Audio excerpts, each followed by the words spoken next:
Hey, Kenny, when Saturday happened and the postponement comes about, just what's the reaction as you're kind of watching the team take it all in and deal with it and, figuring out what the next step is as you guys turn your attention to Virginia? Well, I think for us, an opportunity to get better, an opportunity to compete.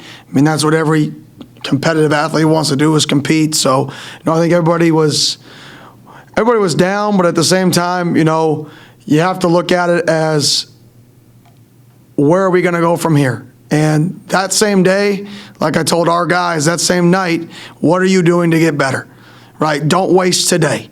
And that was the message Coach talked about. We had kids, we got back to the stadium, we're out there working out. We had kids that were going back up there getting treatment.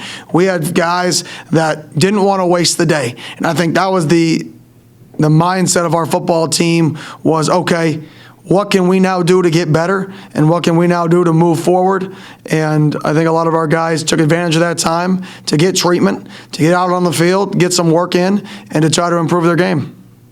Going to Ira for more chant. Usually on a Sunday, part of what you guys do is correcting mistakes from the game. Since you didn't have that, were you able to get any kind of head start on Virginia, or was it more still focused on yourselves? We got a little bit more of a head start on Virginia, but it was more focused on ourselves. Spent a little more time in meetings, going back to base installs, getting kids back up on the whiteboard, and worrying about, can they teach us the offense? Worrying about how well do we know the base principles of what we're doing. So we took a little bit of time, at least in our meeting room offensively, going back to kind of some fundamentals to make sure we're continuing to build off of those. And then we spent the same amount of time that we would normally spend on the opponent on Virginia. But us as a staff definitely got a little bit of a jump start, not having to look at the old game tape. We got about a 2.5, 3 hour jump start, not including, when you're laying there watching games on Saturday, getting able to put the iPad on and watch some of them as well. Going to Chris Neave, 247. What are the challenges of Virginia's defense? What is it that they do well? And I know they lost a Snowden kid to a broken ankle, so I know that's a big loss for them. They're physical, and they're multiple. So I think the combination of physical at the point of attack, big physical dudes, want to stop the run, and then they're multiple in the looks they present.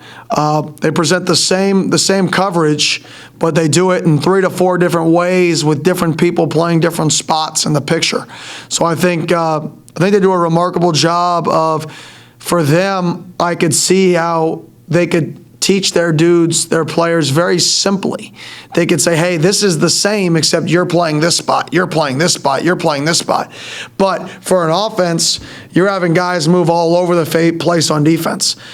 So I think they do a remarkable job being complex, but I can see how it is simple and how they have a system built to be, complex and simple at the same time, which is a sign of good coaching. So it's a big challenge for us. And like I said, they're big and physical up front, and they're going to force you to move them and double team them to run the football. Going to David Hale. Hey, I'm just curious because Mike talked about this a little bit too. When Debo kind of suggested that there was some sort of alternative or nefarious reason for the game not being played that had nothing to do with COVID, just as a coach who's preparing all week, who's dealing with those players throughout the week and getting them ready to play, what kind of comes to your mind when you hear comments like that? And is there any coach or player who would be, looking to duck a game, I guess, for lack of a better word? I'm looking to compete every opportunity I get. I know our players are looking to compete every opportunity they get, and we're excited to go out there and compete versus Virginia this week, and we're excited to host Clemson at Doak here in a few weeks. All right, we're going to Osborne. I guess, I was kind of pretty much going to ask what David asked, but as a competitor, when people imply, certain words, mean something more to certain competitors, but when you hear, implications of being scared or forfeiting a game, what is your reaction as a competitor? We're going to go play every game, and we're going to try to win everything we do. We're going to compete. We're We're going to compete. We're going to compete regardless of what it is. I'm not too concerned about what other people say. I've never been concerned about what other people say. If we listened to what other people said here, we'd probably be living under a rock. It wouldn't be a lot of positive right now. But at the end of the day, we're worried about us. And we're worried about us getting better. And that's why Saturday, when you walked into that locker room, guys showed up with their suits on, walking off the bus. They took their suits off, and they went in and got treatment. Some guys went out on the field and ran gassers. That is the sign of the competitive spirit that our guys are learning to get. It wasn't, oh, let me just go back to my room. It was, okay, what is the challenge to get better today? And the opportunity to play football wasn't there, right? But that doesn't mean the opportunity to improve wasn't. And I was proud of how some of our guys, the majority of our guys, took Saturday as an opportunity to get better in whatever way, shape, or form they could. They maximized that day. We're going to Kurt from the Democrat. Coach Norvell said Jordan was going to be available at least in some capacity Saturday had there been a game. Obviously, you wished you could have played, but what do you think kind of that week maybe not playing can do for his availability, his health going into the Virginia game? Well, I don't think the lack of playing Saturday is really going to have much impact on where he stands for the Virginia game. I just think it's the gradual improvement of him. And he was ready to go out there and contribute last Saturday, and he'll be ready to go out there and contribute this Saturday. We're going back to Aslan. Coach, I guess, since we last talked to you, Chuba has now been ruled out for the remainder of the season. Just having, I guess, Jordan and Tate as your scholarship available quarterbacks, I mean, what does that do in terms of having a game plan and create something that both the guys can execute despite maybe having different skill sets? I think it definitely makes it, I don't want to use the word, I'm going to use the word challenging, but I don't think it's a great word to use. It makes it challenging, but unique is probably a better word, because it's going to really put pressure on us to, like you said, play to both of their strengths, which they are different players, but also play to our football team strengths. So we also have 4 freshman linemen that are going out there. So being able to take all of those elements and put together a plan that we can execute, but also plays to the strengths of both quarterbacks.